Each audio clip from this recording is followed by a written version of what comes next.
Selamat datang di dalam Ruang Tyrannus, The Room of Revivalists and Reformers. Ruang Tyrannus episode kali ini akan membahas satu topik yang terbilang sangat sederhana. Bahkan ada banyak orang yang menganggap hal ini sebagai sesuatu yang sepele. Tapi hal sederhana ini sangat memiliki dampak yang sangat besar sesungguhnya. Apakah yang menjadi hal sederhana tersebut yang memiliki dampak yang sangat besar bagi kehidupan kita, khususnya orang percaya dan juga para hamba Tuhan atau pendeta? Dan topik ini terbilang sangat jarang dibahas oleh para pendeta. Oleh karena itu kita akan membahas hal sederhana tapi sangat memberi dampak yang besar. Mari kita sambut bersama narasumber tetap kita yang telah ada di samping saya, Pastor Stephen Agustinus. Selamat datang kembali, Pastor, di dalam Ruang Tyrannus. Satu sukacita bisa kembali berinteraksi dengan kita semua, dan saya percaya hari-hari kita akan terus dibangun di dalam kebenaran. Haleluya. Pastor Stephen, saya sudah merindukan perbincangan yang semakin hot nih, Pastor. Khususnya di tengah kasus Omikron yang ada, Pastor. Wabah virus ini terus meningkat walaupun sekarang sudah mengalami penurunan. Tapi ini menjadi ketakutan tersendiri bagi orang percaya. Lalu di tengah-tengah kondisi sekarang, Pastor Stephen di dalam gerakan bertekun terus menyampaikan mengenai kehidupan orang percaya yang menjadi suratan terbuka. Betul. Nah, yang uniknya Pastor Stephen berbicara mengenai orang percaya harus menjaga kesehatannya dengan cara berolahraga. Maksudnya begini, Pastor, suratan terbuka dengan berolahraga. Ini nyambungnya di mana, Pastor? Karena kita tahu bersama kalau menjadi suratan terbuka itu biasanya ya hidup oleh iman, Pastor. Rajin berdoa, begitu kan, Pastor? Rajin baca firman. Nah, kok Pastor Stephen sebagai pastor lagi ngomongin soal ayo kita dari sekarang mulai rajin berolahraga. Ini koneksinya bagaimana, Pastor? Ya, jadi sebetulnya ada banyak dari antara kita, baik jemaat maupun para pemimpin rohani, yang menurut saya terjebak dalam paradigma agamawi yang ekstrim. Kita seringkali berpikir begini, buat apa olahraga? Karena Alkitab sendiri kan juga menuliskan latihan badani itu terbatas gunanya. Iya, dan amin kan gitu, Pastor. Haleluya. Amin gitu. itu terbatas gunanya. Kan lebih penting kalau orang rajin ibadah. Nah, kan gitu. Iya. Tapi saya mendapati untuk orang beribadah itu dibutuhkan kondisi fisik yang sehat. Kalau nggak bisa ibadah. Ya bisa ibadah. Iya, betul. Dan kondisi fisik kita itu tidak hanya dipengaruhi dengan aspek kerohanian belaka. Betul, kesehatan fisik kita itu sangat dipengaruhi oleh kualitas persekutuan pribadi kita dengan Tuhan. Sehingga kita tidak perlu mengalami kekhawatiran, tidak perlu mengalami ketakutan, tidak perlu terintimidasi oleh berita ini dan itu. Kenapa? Ya karena kita punya persekutuan pribadi dengan Tuhan. Kita hidup hanya dari firman. Tapi kita juga perlu belajar memahami bahwa di dalam dunia ini, tubuh lahiriah kita ini kayak kendaraan, kayak mobil. Jadi kalau misalkan kita punya tubuh lahiriah rusak, sakit-sakitan, tentu saja tidak bisa melanjutkan perjalanan hidup kita di atas muka bumi ini. Normalnya begitu ya, Pastor, kita harus menjagai mobil kita.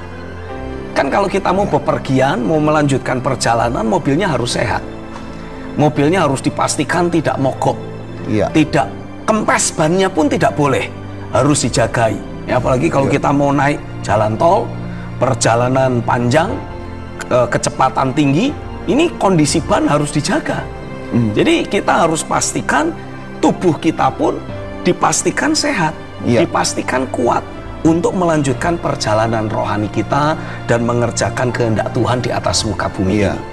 Kebayang gak sih kalau seandainya saya sebagai seorang pendeta makan sembarangan, sehingga mungkin pada akhirnya terjadi pengentalan darah, gangguan pada jantung, dan saya harus divonis gak dipasang ring di jantung saya. Sementara saya harus melakukan khotbah rally panjang. Wah, itu bisa putus itu jantungnya. Jadi dalam hal ini hal-hal sederhana yang berkaitan dengan kondisi fisik kita, kondisi tubuh kita, kondisi mobil kita di atas muka bumi ini, itu juga penting. Seperti misalkan contoh, kalau mobil kita ini tidak secara periodik diganti oli, pasti lama-lama rusak juga mesinnya. Wah, iya betul. Demikian pula tubuh kita. Tubuh kita ini membutuhkan olahraga. Khususnya buat orang-orang yang sudah berusia berapa kira-kira 45 tahun ke atas. Ini olahraga sudah bukan lagi menjadi permohonan atau permintaan, tapi menjadi kewajiban. Sudah tidak boleh lagi berkata nanti kalau ada waktu. Kenapa? Karena semakin kita bertambah usia, metabolisme kita secara natural mulai melambat. Nah, supaya kita bisa terus menjaga metabolisme kita tetap bagus, karena untuk tubuh ini sehat kan butuh metabolismenya bagus, aliran darahnya lancar, fungsi-fungsi organ tubuh juga tetap bagus. Caranya bagaimana? Ya harus dirawat, harus dijaga, suka tidak suka. Walaupun Alkitab mungkin berkata latihan badani itu terbatas gunanya, tapi artinya apa? Ada gunanya. Walaupun hanya terbatas, tetap berguna. Nah, walaupun hanya terbatas, kalau tetap ada gunanya, ya mari kita pastikan kita manfaatkan. Makanya saya mendorong kepada semua jemaat, kepada semua hamba-hamba Tuhan, rajin-rajinlah olahraga. Jangan cuman rajin berdoa, bukan berarti saya menganggap enteng kuasa doa. Doa tetap penting. Doa itu sudah wajib, tidak perlu dibahas lagi. Sudah seharusnya setiap orang percaya hidup dalam roh doa. Makanya ada istilah doa itu nafas hidup orang percaya. Kalau tidak berdoa artinya tidak bernapas. Tidak bernapas, koit kita mati. Secara rohani kita mati. Jadi kalau bicara tentang doa itu sudah menjadi kewajiban. Tapi pada saat yang sama kita juga harus pakai nalar kita dong. Harus pakai akal sehat kita. Nah, kita ini hidup di atas muka bumi dengan pakai kendaraan tubuh fisik ini. Nah, tubuh fisik ini otomatis harus dijaga. Makan makanan yang sehat. Jangan makan sembarangan. Sama halnya kalau kayak kita mobil butuhnya bensin misalkan. Kita kasihnya minyak goreng. Nah, dicampur nih bensin sama minyak goreng. Apa yang terjadi? Rontok mesinnya. Nah, kita juga sama. Kita ini butuh makan makanan sehat. Tuhan menciptakan sayur-sayuran, buah-buahan, kalau bisa sih yang organik. Memang sayur dan buah hari-hari ini rada pakai tanda kutip harus kita cermati. Karena permintaan sayur dan buah semakin meningkat. Sementara itu waktu tanam tidak bisa dimanipulasi. Jadi apa yang terjadi? Wah, dikasih banyak pupuk. Pupuknya pupuk kimia. Nah, ini tidak sehat juga. Makanya perlu kita pikirkan bagaimana taman ataupun pekarangan rumah kita bisa kita manfaatkan untuk minimal nanem sayur tertentu. Dan kita kan jadi tahu cara kita menanam, caranya pakai pupuk organik. Jadi tidak akan membawa efek negatif kepada sayuran yang kita makan. Karena bagaimanapun apa yang kita makan itu akan mempengaruhi kondisi fisik kita. Sehingga sebagai akibatnya kita tidak perlu mengalami ada masalah-masalah di kemudian hari gara-gara faktor makanan. Misalkan contoh, pada waktu-waktu terakhir ini orang yang mengidap kasus munculnya tumor, kanker itu terus meningkat. Kenapa? Ya karena kondisi tubuhnya asam. Nah, kenapa kok kondisi tubuhnya bisa berubah menjadi asam? Ya bisa karena faktor kurang minum, bisa karena faktor makanan yang tidak sehat, terlalu banyak makan makanan yang mengandung pengawet. Nah, itu menciptakan kondisi asam pada tubuh kita. Ditambah pikiran yang tidak sehat juga lagi. Ditambah pikiran yang penuh kekhawatiran dan ketakutan. Wah, itu akumulasinya berlipat kali ganda. Sehingga sebagai akibatnya ya mulai muncul banyak penyakit-penyakit, istilahnya itu penyakit degeneratif. Ya, penyakit kemerosotan karena kondisi fisik yang tidak dijagai dan tidak sehat. Dan otomatis itu merugikan buat kita, apalagi kalau kita sebagai hamba-hamba Tuhan harus traveling, harus khotbah berkali-kali. Wah, itu butuh kondisi fisik yang prima. Tidak boleh yang asal-asalan, ya yang penting sehat. Nggak boleh. Sekarang udah nggak boleh asal sehat, harus prima. Nah, apalagi dengan kita ditambah kondisi pandemik seperti sekarang. Nggak boleh cuma sekedar asal sehat, harus prima. Supaya imun tubuh kita ini terjaga dengan bagus. Ya, sehingga ada virus apapun kita nggak perlu ketakutan, kita nggak perlu terkontaminasi oleh virus itu, tidak perlu terinfeksi. Kenapa? Pertahanan kita bagus, imun tubuh kita menjagai kita tetap sehat. Nah, jadi pola makan perlu dijaga, olahraga harus dilakukan. Jadi nggak boleh olahraga itu cuma sekedar jalan di komplek kampung kita. Loh, yang penting kan gerak. Loh, kalau cuma sekedar gerak tapi pemasukan dan pengeluarannya tidak seimbang, wah ya nanti terus nambah ini, lingkar perut kita akan terus bertambah. Mobil aja kalau jalan cuman pelan-pelan aja rusak ya Pastor ya. Apalagi lama-lama rusak juga. Apalagi jalan keliling kampungnya ada pit stopnya. Di pojokan sana ada bubur, di pojok yang sebelah sana ada bakso. Wah ini tekor ini namanya, bukan tekor, surplus malah. Jalan-jalannya sebentar, asupannya wah tambah banyak. Sehingga akhirnya niat kita untuk berolahraga, menjaga kebugaran tubuh, menjaga tubuh agar tidak berlebihan bobotnya, ini jadi tidak tercapai. Nah, di dalam gerakan bertekun kan Pastor Stephen menekankan bahwa penting kita tuh berolahraga yang bukan hanya sekedarnya. Betul. Maksudnya olahraga ya benar-benar berolahraga, kalau perlu ya sampai berkeringat yang sedemikian rupa. Gitu. Betul, nah, itu gimana Pastor? Maksudnya olahraga yang seperti apa yang cocoknya nih Pastor? Ini kan cukup unik Pastor. Ya, jadi gini, kita seringkali berpikir, saya jalan saja cukup, saya lari saja kan sudah bagus. Ya, tapi jenis olahraga seperti itu sebetulnya hanya bagus untuk menjagai kondisi jantung. Tapi kan tubuh kita ini terdiri dari berbagai macam ragam otot, sehingga untuk menjaga tubuh kita tetap bugar, kita nggak boleh cuma berfokus pada kardio, istilahnya jenis olahraga kardio yang hanya membantu kesehatan atau kekuatan jantung kita.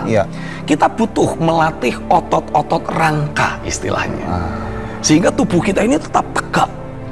Usia boleh bertambah tapi kita tidak menjadi bungkuk.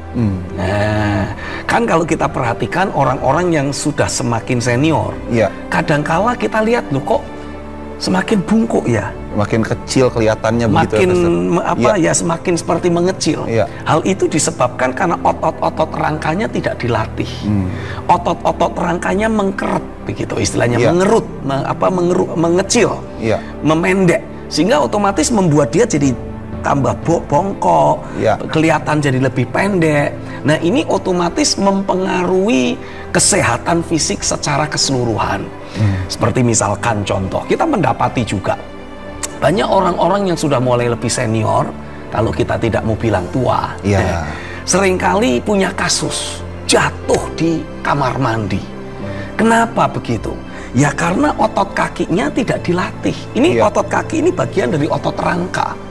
Dan biasanya orang mengalami pelemahan itu dari kakinya duluan. Makanya sering diajak jalan cepet capek, diajak apalagi katakanlah melakukan aktivitas tertentu, kita jadi gampang sekali ngap, napasnya jadi kurang nyaman. Terus banyak yang jatuh di kamar mandi, gampang kepleset, gampang kesandung. Kenapa? Ya karena kakinya tidak dilatih, otot-ototnya tidak dilatih. Jadi saya mendorong saudara untuk tidak hanya sekedar jalan keliling kampung, tapi berusahalah untuk melatih otot rangka. Apa itu otot rangka? Nah, otot rangka ini biasanya berkaitan dengan aktivitas yang melibatkan beban. Seperti misalkan push up. Saudara push up itu sedang melatih otot rangka yang ada di bagian atas. Sehingga badan saudara itu akan tetap kelihatan tegak. Tapi saya nggak suka push up, bagaimana? Ya latihan dulu, dibiasakan. Saya nggak kuat, ya latihan dulu, dibiasakan. Kan tidak selalu kita push up itu langsung 100 kali gitu. Kadangkala saudara tidak perlu push up seperti yang biasanya. Saudara bisa dengan cara menghadap dinding, katakanlah begitu. Lalu saudara push up berlandaskan dinding sambil berdiri. Itu latihan paling sederhana. Nah, nanti setelah itu repetisinya ditambah. Nah, setelah itu nanti mulai baru kita push up seperti yang seharusnya biasanya orang. Ini kan melatih otot-otot rangka kita. Lalu kemudian saudara juga bisa apalagi katakanlah latihan lari tapi kakinya diangkat tinggi begitu. Ya, tangannya kita taruh sebatas dada begini kira-kira. Lalu kaki kita itu kita angkat sampai kena ke tangan kita. Nah, itu juga bagian dari latihan-latihan sederhana untuk kita membangun otot rangka. Dan itu sangat dibutuhkan. Sehingga sebagai akibatnya fisik kita ini tetap prima, tetap fit, bukan hanya sekedar sehat. Ya. Dan ya kalau saudara punya berkat lebih, bolehlah beli barbel gitu kira-kira. Cukup dengan 2 barbel, saudara bisa melakukan latihan-latihan bisa sampai berapa jenis latihan. Banyak variasinya. Ya, nanti saudara bisa cari di medsos latihan-latihan pakai dumbbell, pakai barbel. Itu sangat-sangat membantu, sangat menolong. Dan saya mendapati secara pribadi saya sendiri juga terus merasa fisik saya terjaga ketika saya melakukan latihan-latihan yang melibatkan otot rangka, bukan hanya sekedar otot kardio, gitu kira-kiranya. Nah, ini kan gaya hidup yang telah Pastor Stephen hidupi. Betul. Nah, dampak di pelayanan secara langsung. Nah, itu seperti apa, Pastor? Ya, jelas. Saya karena fisiknya lebih segar, jadi ketika berbicara, ketika berkhotbah, ketika melakukan pelayanan secara pribadi dengan jemaat, saya merasa fisik saya ini bugar gitu. Tidak habis selesai khotbah rasanya pengennya ngantuk, pengennya lemes, pengennya langsung tiduran. Enggak. Kenapa? Karena metabolisme terjaga, aliran darah terjaga, kondisi fisik terjaga, sehingga selalu seperti ada energi gitu ya. Namanya orang kalau capek itu ya normal, tapi kalau baru melayani sekali, baru khotbah sekali, lalu kemudian kita capeknya sampai 2 hari, ini kan artinya enggak beres ini. Ada yang salah di sana. Ya, apalagi kalau saudara mungkin memperhatikan, kalau saya berkhotbah, saya tidak berbicara dengan pelan seperti orang ngobrol begini. Saya mempergunakan pakai tanda kutip pola orasi, berorasi. Wah, dengan suara yang keras, dengan intonasi yang tinggi. Apa tujuannya? Ya memang untuk mencoba menguasai dan memastikan fokus dari para pendengar ini tidak hilang. Ya, jadi saya butuh energi yang melimpah. Nah, supaya saya punya energi yang melimpah, ya suka tidak suka harus berolahraga selain menjaga pola makan. Makanya saudara memperhatikan kondisi perut saya tidak kemana-mana gitu. Saya jaga harus tetap seperti itu. Karena saya mendapati memang sih ada sebuah ungkapan yang mengatakan orang kurus kan tidak selalu sehat. Nah, kalau orang kurus saja tidak selalu sehat, apalagi yang gemuk. Maksudnya apa? Jaga diri saudara, jangan sampai berlebihan. Karena yang kondisi kurus saja belum tentu yang sehat, apalagi yang berlebihan. Jadi perlu kondisi tubuh yang ideal. Wajib untuk kita mengkondisikan tubuh kita menjadi ideal, sehingga kita selalu punya kesehatan yang prima, bukan hanya sekedar asal sehat. Nah, gitu kira-kiranya. Tapi kan Pastor ada juga yang mengatakan bahwa Musa aja nggak olahraga, nggak ditulis. Yesus juga nggak olahraga, tapi bisa menyelesaikan kehendak Tuhan sampai tuntas. Jangan lupa, Musa itu suka hiking. Naik turun gunung dia. Nggak cuma duduk di meja. Duduk di belakang meja. Yesus kemana-mana jalan kaki. Nah, kalau kita dari sini ke sana aja pengennya naik mobil. Nggak ada gerakan sama sekali, nggak ada olahraga sama sekali. Makanya saya sangat salut dengan hamba-hamba Tuhan yang mungkin melayani di daerah, di desa, di mana kadangkala mereka juga harus melayani sambil bercocok tanam. Tapi justru itu rahasia kesehatan mereka. Makanya walaupun usia mereka terus bertambah, tetap prima, tetap sehat, dibandingkan dengan kebanyakan, minta maaf, para pendeta yang ada di kota-kota besar, di mana mereka sudah banyak diservis, tiap selesai ibadah diajak makan sama jemaat. Makannya juga yang pasti nggak mungkin makan pecel kan, ya nggak mungkin. Pasti diajaknya makan yang ya agak mewah di restoran yang ber-AC, karena jemaat kan malu kan. Pak pendeta yuk makan bareng, apa? Soto. Kok cuman soto? Makan bareng apa? Pecel. Ya oke lah, kalaupun sekarang pecel sudah agak naik derajat kira-kira gitu. Kenapa? Karena ditambahi ada empalnya, ada ayam gorengnya, ada beragam yang lain selain sayur-sayuran yang ada. Nah, tapi dari situ saya mendapati, karena kita terlalu banyak makan, kita ini jadinya kurang sehat. Kenapa? Karena makanan yang kita konsumsi ini porsinya terlalu banyak dibandingkan dengan energi yang kita keluarkan. Itu perlu dicatat ya, Pastor ya. Makanan yang kita konsumsi porsinya lebih banyak. Asupan kalori, asupan protein, asupan karbohidrat yang kita makan, ini sebaiknya juga harus ditakar ini, supaya tidak surplus terus. Tiap tahun harus ganti celana. Kenapa? Udah nggak muat. Kok bisa nggak muat? Ya karena terjadi pertumbuhan Middle Kingdom. Middle Kingdom ini. Jadi udah harus bikin celana baru. Ya ikat pinggangnya juga terus nambah ini lubangnya ini. Jadi akhirnya apa yang terjadi?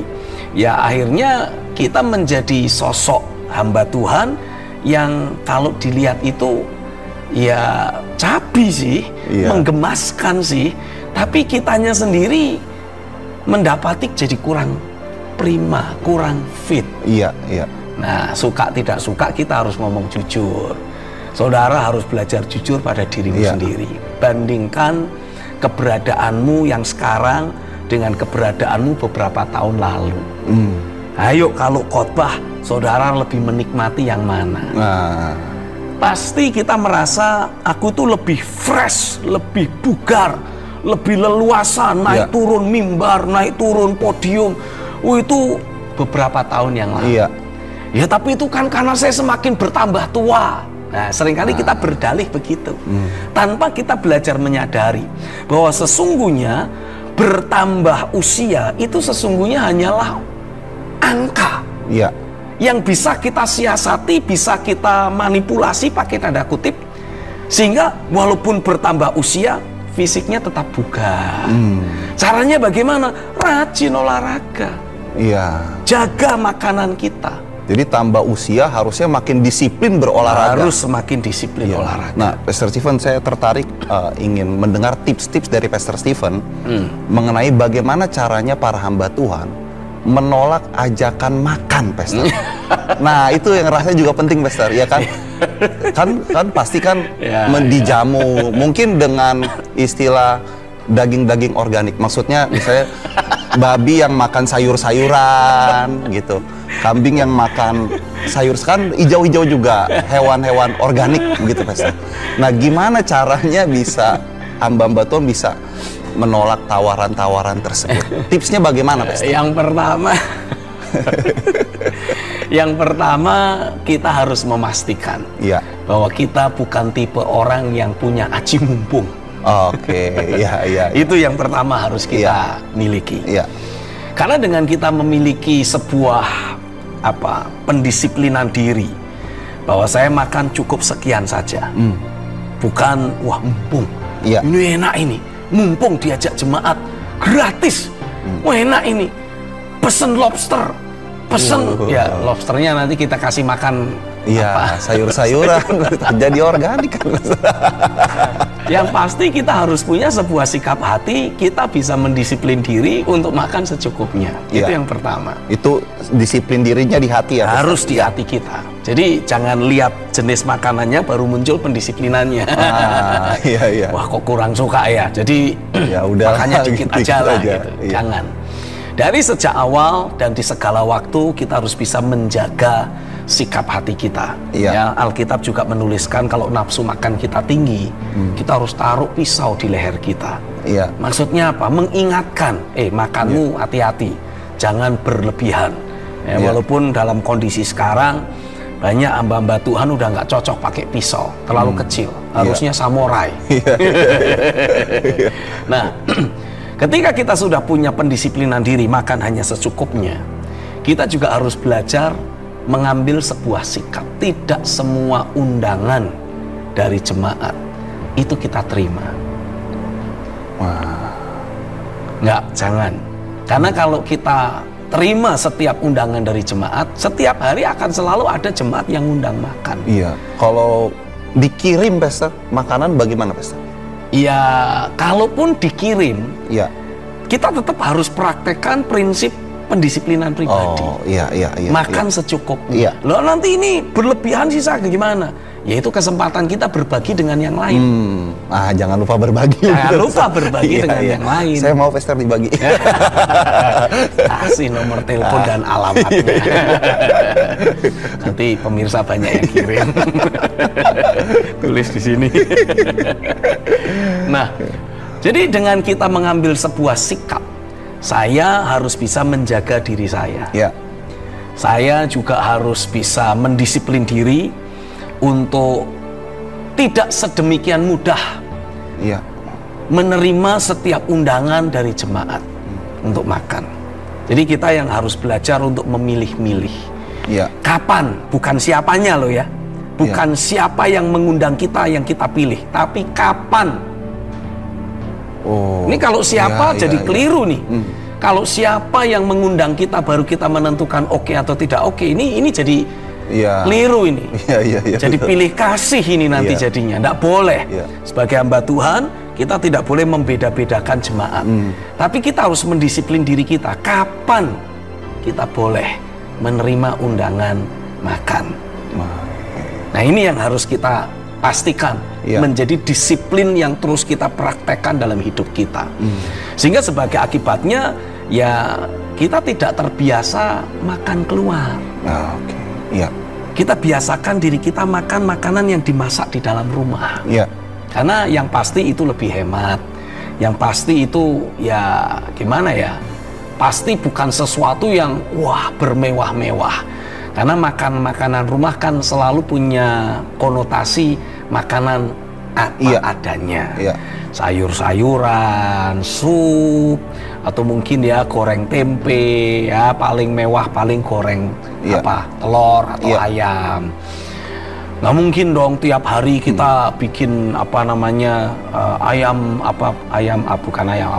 babi kecap. Nggak mungkin tiap hari seperti itu. Kalaupun dari dulu kita membiasakan diri seperti itu, mulai hari ini jangan dilanjutkan. Mari mulai banyak makan sayur-sayuran, buah-buahan, sesuatu yang direbus, yang ditumis, dikukus. Jangan babi dikukus ya. Itu tetap aja gitu. Tetap aja. Jadi harus perhatikan dagingnya juga ya, Pastor. Harus diperhatikan. Menu makan sehat itu sangat penting. Ya, walaupun memang sebetulnya kalau kita mengkondisikan diri kita untuk membangun pola hidup yang sehat, otomatis akan ada banyak effort yang kita munculkan. Tapi saya rasa itu worth it. Daripada kita hidup sembrono, makan enak-enak terus, nanti akhirnya kita masuk pada penyakit-penyakit degeneratif. Ketika kita mendapati, waduh, asam uratku muncul, gula darahku kambuh, terus apalagi jantungku bermasalah. Itu effort untuk menjaga tetap hidupnya lebih parah itu. Malah keluar duit lebih mahal. Lebih mahal itu. Pasang ring itu kan. Itu ikatan janji dengan dunia medis. Cincin. Betul, itu istilah yang bagus sekali itu. Saya lebih suka pasang cincin di jari manis tangan saya. Ya, kalaupun mau kemaruk gitu ya, pasang di semua jari. Kita kemana-mana begini. Kalau pemberkatan, kita nggak begini lagi, tapi begini. Tapi itu lebih bagus daripada pasang cincin di dalam jantung. 10 begitu kan, ngeri ya, Pastor. Satu aja sudah harganya mahal sekali, apalagi kalau sampai lebih dari 1. Nah, lebih murah kita beli cincin pasang di 10 jari tangan kita. Lebih murah itu. Lebih enak dilihat juga ya Pastor. Iya, enggak juga sih. Apalagi kalau batu akik semua Pastor. Jadi kayak dukun jadinya. Iya. Tapi kalau disuruh milih antara pakai ring, cincin di jari tangan atau di jantung, ya saya jelas milih yang di tangan saja. Iya. Nah, Pastor, ini pemikiran sekilas saja, Pastor. Untuk terakhir, di menit terakhir, Pastor. Apakah faktor berolahraga dan makan makanan yang sehat ini faktor yang seringkali dilewatkan, khususnya bagi hamba Tuhan dan juga orang percaya pastinya, sehingga mengakibatkan banyak yang check out duluan, Pastor? Betul. Apakah betul seperti itu, Pastor? 100% akurat. Iya, check out maksudnya pindah tempat, Pastor. Betul. Meninggalkan dunia ini. Karena bagaimanapun juga rentang usia yang kita jalani di atas muka bumi ini bukan hanya ditentukan oleh tangan Tuhan. Iya. Tapi itu juga sangat dipengaruhi oleh sikap kita sendiri, bagaimana menghormati, menghargai, dan memperlakukan tubuh lahiriah kita ini. Dengan kita berolahraga, kita ini sebetulnya sedang belajar untuk menghargai tubuh kita, yang adalah juga bait Roh Kudus. Dengan kita menjaga pola makan kita, kita ini sebetulnya memberikan penghargaan kepada tubuh kita, tidak mengabuse tubuh kita, sehingga akhirnya jadi mudah sakit, mudah sekali mengidap penyakit-penyakit keturunan generatif, sehingga akhirnya masa rentang hidup kita jadi lebih pendek. Tapi dengan kita berolahraga, kita menjagai pola makan kita, ya saya percaya itu ikut menjagai rentang waktu hidup kita lebih panjang. Ya memang sih tidak bisa dipungkiri. Gimana kalau kecelakaan? Itu namanya itu lain sedang digiring ke debat kusir. Yo, kalau Tuhan mau panggil kan bisa kapan saja. Ya itu namanya sudah masuk debat kusir. Umur kan di tangan Tuhan. Umur kan di tangan Tuhan. Ya sudah, itu namanya debat kusir. Ya. Terserahlah apa yang menjadi opini mereka. Tapi yang pasti saya menikmati hari-hari saya dalam kondisi fisik yang sehat. Saya menikmati hari-hari saya dalam kondisi fisik yang prima. Jadi kalau saudara mau ngajak saya hiking, hayo. Mau ngajak saya berenang, hayo. Mau ngajak saya makan, hayo. Sampai hari ini tidak ada pantangan apapun. Kenapa? Karena saya menjagai kondisi fisik saya, sehingga yang enak-enak itu tidak saya habiskan di awal. Nah ini saya bagi sampai ke belakang-belakang. Dibagi rata begitu ya, Pastor ya? Dibagi rata. Jadi ketika usia bertambah pun tetap bisa makan enak-enak. Nggak perlu ada larangan dari dokter. Dan tidak berlebih.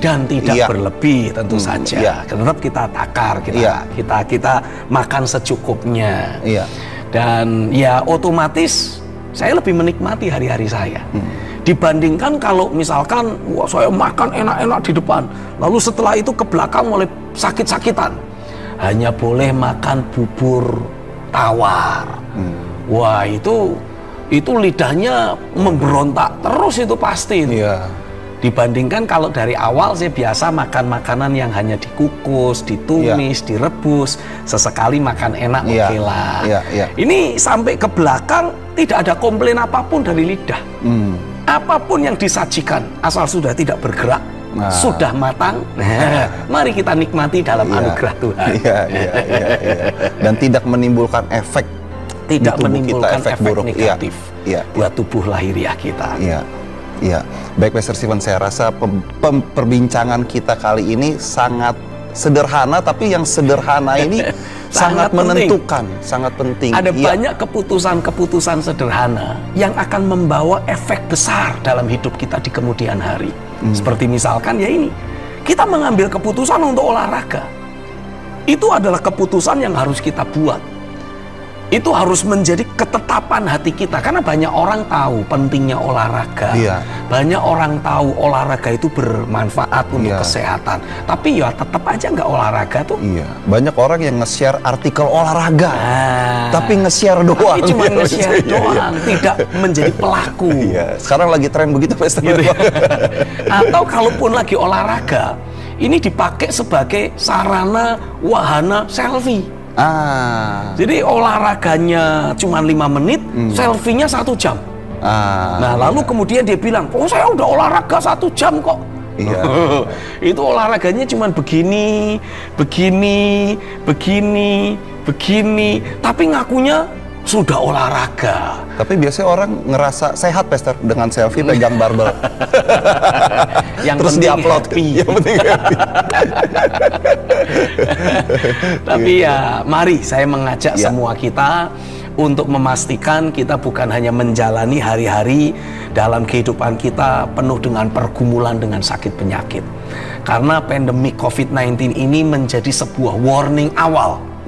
Karena ke belakang nanti pasti akan lebih banyak lagi hal-hal yang tidak mengenakkan yang harus kita tanggulangi, harus kita hadapi. Belum lagi dengan terjadinya berbagai macam istilahnya tanda-tanda alam, tanda-tanda di langit. Seperti misalkan hari-hari ini kalau kita perhatikan, kalau kita mengamati kondisi di sekitar kita ini kan sepertinya mendung. Cuacanya bisa berubahnya ekstrim, dengan ekstrim. Ini karena kondisi bumi itu lagi ada dalam jarak yang sangat jauh dari matahari. Nah, ini otomatis akan ikut mempengaruhi kondisi fisik kita. Rasanya pengennya kan cuman selimutan, pelukan guling gitu. Apalagi kalau bangun pagi, aduh, mendung, gerimis. Apalagi hari Sabtu, hari Minggu, haleluya, tidur lebih lama. Kenapa ya? Karena kita tidak mendisiplin diri kita memiliki metabolisme yang bagus. Sehingga kita lebih menikmati pelukan guling daripada loncat-loncat olahraga. Nah, mari kita pastikan kita terus memiliki metabolisme tubuh yang terjaga dengan baik, sehingga vitalitas tubuh kita juga akan terus terjaga dengan maksimal walaupun usia terus bertambah. Saya berdoa pembicaraan ini bukan hanya sekedar menjadi sebuah wacana, tapi ini menjadi sarana yang Tuhan pakai menggerakkan saudara, mendorong saudara untuk mulai mengenakan perlengkapan olahragamu dan bertindak berolahraga, sehingga energimu terkuras, sehingga kesehatan fisikmu terjaga, vitalitas tubuhmu terbangun dengan sempurna. Terjadilah di dalam nama Yesus. Dengan tubuhmu sehat, pelayananmu akan lebih maksimal. Dengan tubuhmu kuat, pengorbanan, pengabdian yang kita lakukan di hadapan Tuhan akan jadi lebih maksimal. Haleluya. Terjadilah atasmu. Amin. Haleluya. Baik, Pastor. Pembicaraan sederhana tapi memiliki dampak yang sangat besar. Amin. Haleluya. Terima kasih Pastor Stephen sudah hari di Ruang Tiranus. Ditunggu di episode berikutnya. Dengan pembahasan yang lebih seru dan lebih menarik lagi. Haleluya. Kita ketemu lagi di session yang akan datang. God bless you.